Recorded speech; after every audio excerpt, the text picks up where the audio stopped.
రైతు సోదరులకి నమస్కారం. తొలి దశలో పత్తి పంటను పేనుబంక, పచ్చదోమ, తామర పురుగు ఎక్కువ నష్టం చేస్తే, మలి దశలో వచ్చినప్పుడు పిండి నల్లి, తెల్లదోమ ఎక్కువ నష్టం చేస్తాయి.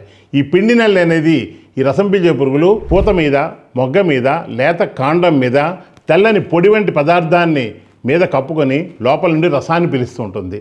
మనం సాధారణమైన మందులు ఎన్ని స్ప్రే చేసినా కానీ వాటికి తగలవు, ఎందుకంటే ఆ పిండి వంటి పదార్థం దాని మీద కప్పబడి ఉంటుంది కాబట్టి.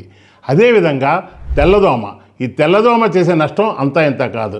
వీటి యొక్క పిల్లదోమలు, పెద్ద దోమలు ఆకుల నుండి, పూత నుండి, లేత చిగుర్ల నుండి, లేత కాయల నుండి కూడా రసాన్ని పీల్చడం వల్ల మొత్తం ఒక్కొక్కసారి అయితే లేత పూత రాలిపోతుంది, లేత కాయలు కూడా రాలిపోయే అవకాశం ఉంటుంది. సో రసం పీల్చే పురుగుల్లో అన్నిటికన్నా ఎక్కువ నష్టం చేసేది ఈ పిండి నల్లి, తెల్లదోమ.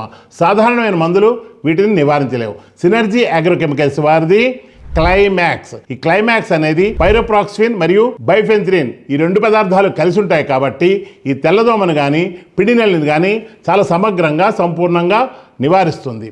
అదేవిధంగా స్పైడర్సిన్, స్పైరోమెస్విన్ మూల పదార్థం గల ఈ స్పైడర్సిన్ని కూడా వాడి ఈ తెల్లదోమ, పిండి నల్లిని సమగ్రంగా, సంపూర్ణంగా నివారించుకోవచ్చును. అయితే వీటితో పాటు డియోసిన్ మందుని కూడా కలిపి వాడినట్లయితే ముందుగా ఆశించే పేనుబంక, పచ్చదోమ, తామర పురుగుతో పాటు ఇప్పుడు నేను చెప్పిన తెల్లదోమ, పిండి నల్లి కూడా చాలా సమగ్రంగా, సంపూర్ణంగా నాశనం అవుతాయి. గుర్తుపెట్టుకోండి, తెల్లదోమ, పిండి నల్లి ఉంటే మాత్రం క్లైమాక్స్ కానీ, స్పైడర్సిన్ కానీ డియోసిన్ తో కలిపి వాడినట్లయితే సంపూర్ణంగా, సమర్థవంతంగా అన్ని రసం పీల్చే పురుగులు నిర్మూలించబడతాయి.